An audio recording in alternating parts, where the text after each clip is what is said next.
चलिए, आज का टॉपिक हम लोगों का motion under gravity. Motion under gravity में हम लोग पहला कंडीशन ये ले रहे हैं कि किसी बॉडी को वर्टिकली आप प्रोजेक्ट कर रहे हैं फ्रॉम द ग्राउंड। यही हमने फिगर यहां पर ट्रेस किया। सबसे पहले इसके साइन कन्वेंशन को समझेंगे कि जब हम वर्टिकली अप प्रोजेक्ट कर रहे हैं तो मैन के हाइट को या जहां से प्रोजेक्ट हो रहा है उसको ग्राउंड के हाइट से नेग्लिजिबल एज्यूम कर लेंगे। जो पॉइंट ऑफ प्रोजेक्शन होगा जहां से ये प्रोजेक्ट हो रहा है उसको हम लोग ओरिजिन कंसिडर करेंगे। अब ओरिजिन के upward sign convention, obviously origin के अपवर्ड मतलब पॉजिटिव वाई एक्सिस को रिप्रेजेंट करेगा और ओरिजिन के बिलो नेगेटिव वाई एक्सिस को रिप्रेजेंट करेगा। तो ये पॉजिटिव वाई एक्सिस को जब रिप्रेजेंट करेगा तो ऊपर वाला साइन कन्वेंशन जितना भी होगा वो पॉजिटिव और below the origin sign convention negative होगा। वही यहां पर भी हमने कंसिडर किया है। यहां से हमने पार्टिकल को प्रोजेक्ट किया, इसके अप ये पॉजिटिव वाई को रिप्रेजेंट कर रहा है, इसके बिलो ये नेगेटिव वाई को रिप्रेजेंट कर रहा है। तो ऑब्वियसली यदि हम यू स्पीड से प्रोजेक्ट करेंगे तो u will be positive. Top पे फाइनल वेलोसिटी 0 वो अलग बात है, लेकिन v को भी हम लोग पॉजिटिव लेंगे। और यहां से अप जहां तक जाएंगे वो हाइट h होगा, वो भी हमारा साइन कन्वेंशन में पॉजिटिव होगा। और acceleration due to gravity negative. Reason है कि बॉडी को ऑलरेडी आपने लिफ्ट करके प्रोजेक्ट किया अगेंस्ट द ग्रेविटी, इसलिए साइन कन्वेंशन में g का वैल्यू नेगेटिव हो जाएगा।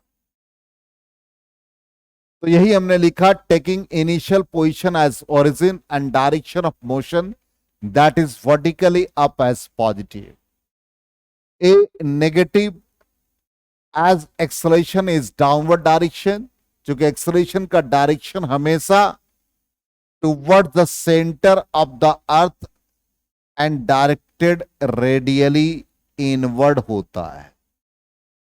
इसलिए जब भी आप बॉडी को अप प्रोजेक्ट करेंगे तो जी विल बी नेगेटिव। अब यू आपने लिखा पॉजिटिव, एच हमने लिख दिया, देखो यहां भी पॉजिटिव, जी का वैल्यू नेगेटिव।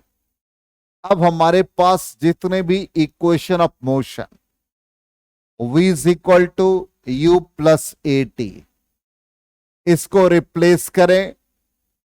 सारे साइन पॉजिटिव है एक्सेप्ट जी, तो ऑब्वियसली ये v होगा, ये प्लस यू होगा, ए की जगह पर माइनस जी, इसलिए finally v is equal to u minus g t हो जाएगा। तो पहला इक्वेशन आ गया। दूसरा equation s is equal to u t plus half a t square पढ़ रखा है, तो u t plus half a t square हो गया। हमने कहा कि s distance travel, obviously height h जब एक्वायर करेगा तो इसका डायरेक्शन अबव द ओरिजिन है, साइन कन्वेंशन में पॉजिटिव हो गया। u भी पॉजिटिव तो यू टी हो गया, और ये g नेगेटिव तो u t minus half G T square हो जाएगा। तो h is equal to u t minus half G T square हो गया। अब आ जाए थर्ड इक्वेशन ऑफ मोशन। हम लोगों ने पढ़ा v square is equal to u square plus 2gs। v positive तो v square positive, u positive u square positive, g negative. 2as a को रिप्लेस कर दिया। यहां पर यदि आपको दिक्कत हो रही है तो आप पहले इसको ए एस के फॉर्म में ही लिखो और a को माइनस जी कर दिया, तो ये -2g और s की जगह पर h, इसलिए v square is equal to u square -2gh। तो ये पहला कंडीशन, जब हम लोग किसी भी बॉडी को फ्रॉम द ग्राउंड प्रोजेक्ट कर रहे हैं। तो पहला कंडीशन लिखा वर्टिकली अपवर्ड प्रोजेक्ट किया। सेकेंड कंडीशन आ जाए, सेकेंड कंडीशन कहता कि किसी बॉडी को हम लोग फ्रॉम सम हाइट ड्रॉप कर रहे हैं और इनिशियल वेलोसिटी 0, जिसको हम लोग फ्री फॉलिंग या फ्री फॉल कहेंगे। फ्री फॉल का मतलब क्या हो गया? Motion under the effect of earth gravity alone. किसी पार्टिकल का motion due to earth gravity हो, उसको हम लोग फ्री फॉल कहते हैं। तो फ्री फॉल के कंडीशन में यू का वैल्यू 0। अब जहां से आपने बॉडी को रिलीज किया वो ओरिजिन होगा। साइन कन्वेंशन में फिर वैसे ही, यहां से आपने बॉडी को रिलीज किया, ये ओरिजिन हो गया। इसके अप साइन कन्वेंशन में पॉजिटिव, इसके बिलो साइन कन्वेंशन नेगेटिव। इसका मतलब यहां से आपने बॉडी को प्रोजेक्ट किया, फ्री फॉलिंग है तो यू का वैल्यू 0 हो गया। और ये जो हाइट हमारा होगा वो बिलो द ओरिजिन है, नेगेटिव वाई एक्सिस को फॉलो करेगा, इसलिए साइन कन्वेंशन में एच विल बी नेगेटिव। ठीक, पार्टिकल डाउनवर्ड किसी भी पॉइंट पर स्ट्राइक करेगा तो v का वैल्यू भी नेगेटिव हो जाएगा। Acceleration due to gravity negative, यही हमने लिखा, u 0 आ गया, h नेगेटिव, g नेगेटिव। अब इक्वेशन ऑफ मोशन हमारे पास क्या? v is equal to u plus a t. v की जगह पर minus v, u already 0, minus g t, तो v is equal to g t बन जाएगा पहला। Next equation s is equal to u t plus half a t square, और s की जगह पर हम लोग below the origin sign convention में माइनस एच लेंगे। u 0 है और ये minus half G T square हो जाएगा। Third equation of motion v square is equal to u square plus 2as। Obviously ये नेगेटिव होल स्क्वायर, ये 0, ये 2, g नेगेटिव और h दोनों नेगेटिव है, इसलिए इट बिकम्स पॉजिटिव। तो v square is equal to 2gh आ जाएगा। तो तीनों इक्वेशन ऑफ मोशन को, अभी सिर्फ हम लोग इक्वेशन ऑफ मोशन को डिफरेंट कंडीशंस पे लिख रहे हैं। इसके बाद प्रॉब्लम जब बनाएंगे या इसका इक्वेशन या इसका मैथमेटिकल इक्वेशन फाइंड करेंगे, तब उस कंडीशन में इसको यूज करेंगे। तो थर्ड कंडीशन आ जाए। थर्ड कहता है if a body is drop from certain height, certain height से आप ड्रॉप कर रहे हैं लेकिन यू नॉन जीरो, ये फ्री फॉल का कंडीशन नहीं होगा। Particle is projected vertically downward with some initial speed, तो यू नॉन जीरो। अब जहां से आपने प्रोजेक्ट किया उसको हम लोग ओरिजिन ले रहे हैं। ओरिजिन के अप हमारा साइन कन्वेंशन पॉजिटिव है, तो ओरिजिन के अप पॉजिटिव और ओरिजिन से बिलो नेगेटिव।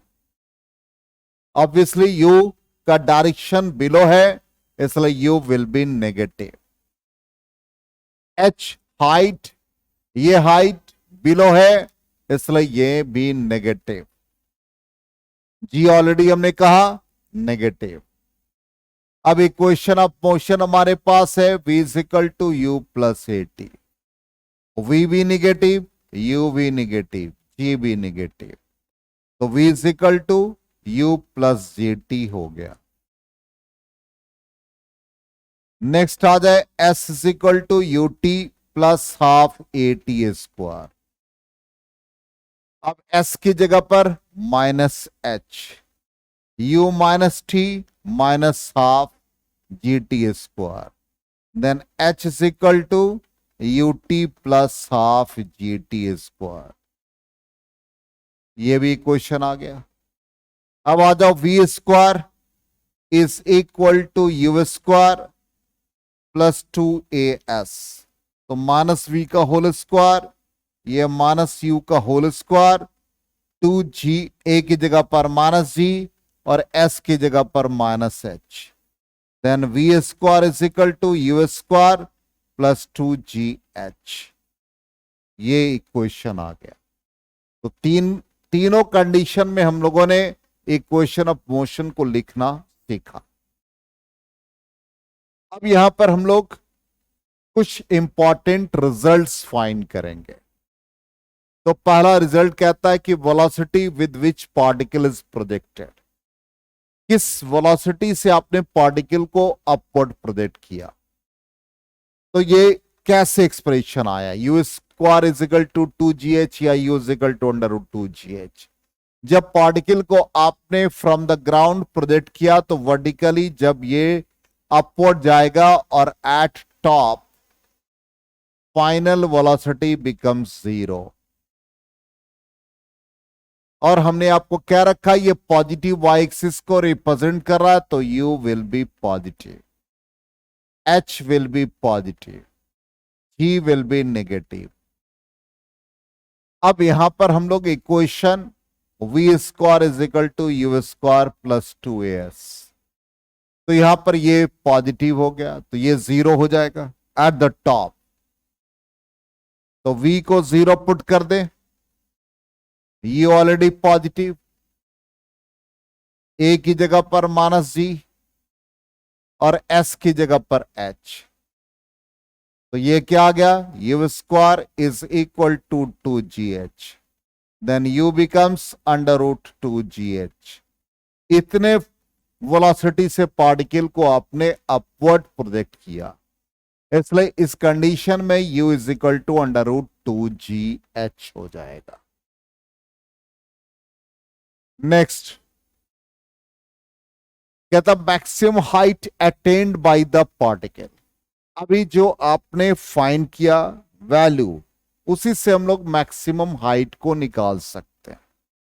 तो अभी हमने वेलोसिटी ऑफ प्रोजेक्शन निकाला 2gh, then h becomes u square by 2g। इसलिए जब भी हाइट होगा, हाइट ऑलरेडी मैक्सिमम है, इसलिए मैक्सिमम हाइट का फॉर्मूला जब भी हम लोग यूज करेंगे u स्क्वायर बाई 2g।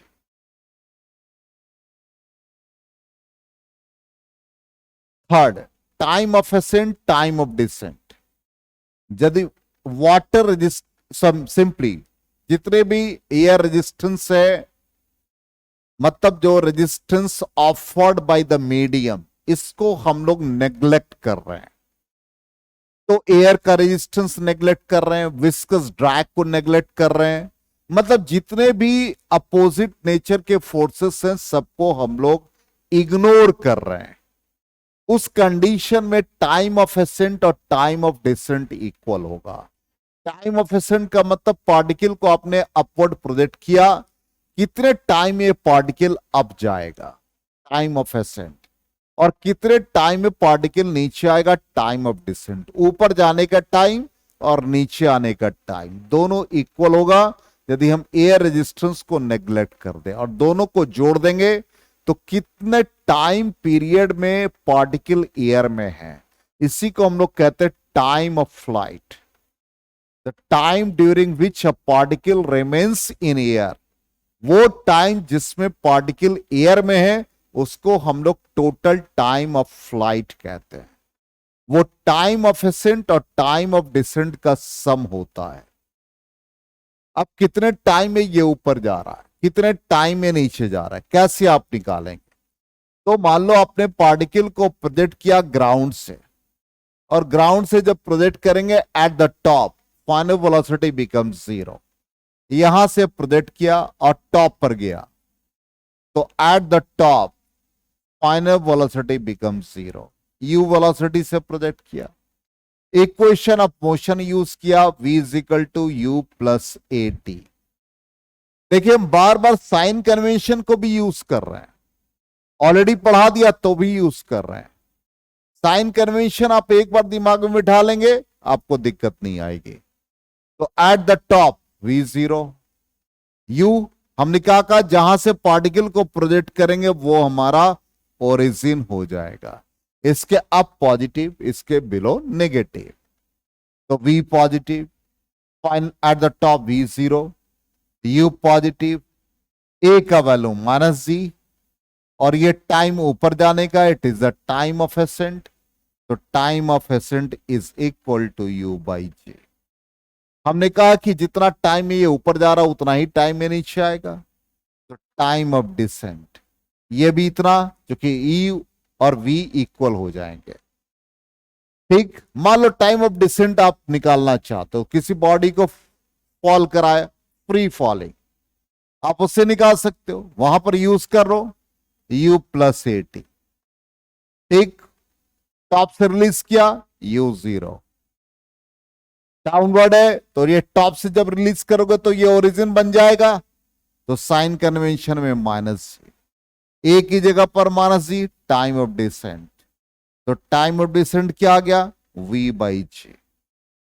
इसका मतलब टाइम ऑफ एसेंट और टाइम ऑफ डिसेंट सेम, क्योंकि u और v इक्वल। आप कहोगे सर v कैसे इक्वल, तो ऑब्वियसली फॉर्मूला आप यूज कर लो, v square is equal to u square plus 2gh लगेगा। और फ्री फॉल के केस में ये, तो v इज इक्वल टू क्या आ गया, √2gh।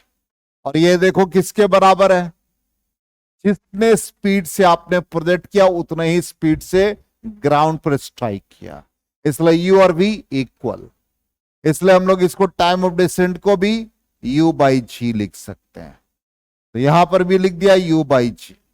तो टाइम ऑफ एसेंट आ गया u by ji, time of descent भी आ गया u बाई जी, और दोनों को हम ऐड कर दें तो t is equal to total time of flight, time of ascent plus time of descent, दोनों को ऐड कर दो तो यह क्या आ गया, 2u बाई जी। यही टोटल टाइम ऑफ फ्लाइट हो गया। क्लियर, चलिए अब फोर्थ कहता है time to reach the ground, कितने टाइम में पार्टिकल ग्राउंड पर पहुंचेगा। ऐसे जब क्वेश्चन रहेंगे तो हम लोग डायरेक्टली फॉर्मूला यूज करेंगे।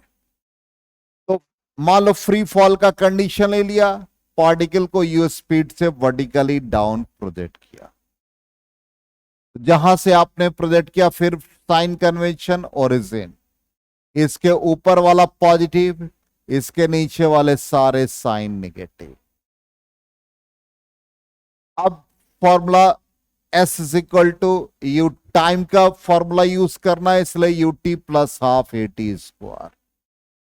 तो below the origin H negative minus U already 0, G का वैल्यू नेगेटिव, तो H is equal to half G T square, then T square is equal to 2h by ji, time √2h by G. Time to reach the ground हमेशा use करेंगे directly √2h by जे। अब आ जाए fifth point, velocity with which particle strikes the ground. जितने velocity से आपने particle को upward project किया उतने वेलोसिटी से पार्टिकल ग्राउंड पर स्ट्राइक करेगा, और अभी हमने ये प्रूफ भी कर दिया। तो इतने फॉर्मूला हमारे पास आ गए, इतने फॉर्मूला को हम लोग यूज करेंगे।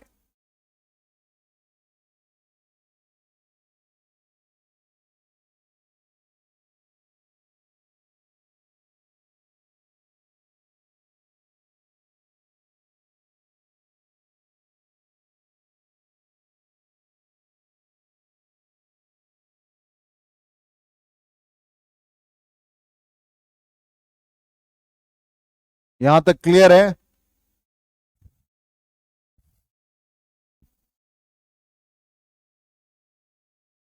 चलिए अब इससे रिलेटेड एक दो प्रॉब्लम को देख लेते हैं, फिर हम लोग नेक्स्ट क्लास में भी कंटिन्यू करेंगे। जैसे क्वेश्चन कहता है stone is thrown vertically upward, एक पार्टिकल को वर्टिकली अपवर्ड थ्रो किया, कहता when particle is at a height half of its maximum, its speed is 10 meter per second, then find maximum height attained by particle. एक particle को आपने throw किया vertical या upward, कहता है कि जब half of its maximum height होगा, तो मैक्सिमम हाइट का फॉर्मूला हम लोगों ने पढ़ा u²/2g। मैक्सिमम हाइट का फॉर्मूला कहता हाफ होगा, तो ऑब्वियसली ये कहता हाफ हो गया, और u बिकम्स 10 मीटर, तो 10 का स्क्वायर हो गया। g हम यहां पर 10 यूज कर रहे हैं। हाइट का वैल्यू निकालना है, 2 और 2 कैंसिल हो गया, 10 का एक पावर कैंसिल हो गया, देन हाइट बिकम्स 10 मीटर। कोई क्वेश्चन नहीं, डायरेक्टली आप यूज करेंगे। जो फॉर्मूला भी हमने आपको पढ़ाया उसी को हम लोग यूज करेंगे, डायरेक्टली प्रॉब्लम सॉल्व हो जाएगा। एक और क्वेश्चन देखते हैं। कहता two similar balls are thrown vertically upward with a velocity 20 meter per second on the surface of earth and other on the surface of moon. What will be the ratio of maximum height attained by them? Height का ratio हमको find करना है। यहां पर u दोनों का same value, maximum height का formula use कर लें u²/2g। इसका मतलब ये directly related to acceleration due to gravity है, इंडिपेंडेंट ऑफ यू, दोनों का यूज सेम है। हम लोग जानते हैं एट द मून, मून पर अर्थ का 1/6 होता है। अब मान लो हम हाइट निकाल रहे हैं अर्थ से, तो यू सेम लिखेंगे, जी यहां अर्थ लिख देंगे। हाइट मून के लिए u सेम है, u²/2g मून लिख देंगे। अब दोनों का रेशियो निकाल दें, earth to moon, u²/2g e लिख दिया, ये हो गया u²/2g मून हो गया। 2 कैंसिल, u² कैंसिल, ठीक। अब मून पर g/6, अर्थ पर g मान लिया, g और g कैंसिल, 1:6 हो गया। बोलो क्लियर। तो हम लोगों ने डायरेक्ट फॉर्मूला यूज किया और इससे रिलेटेड 1-2 प्रॉब्लम को देखा। रिमेनिंग क्वेश्चन हम लोग नेक्स्ट क्लास में करेंगे।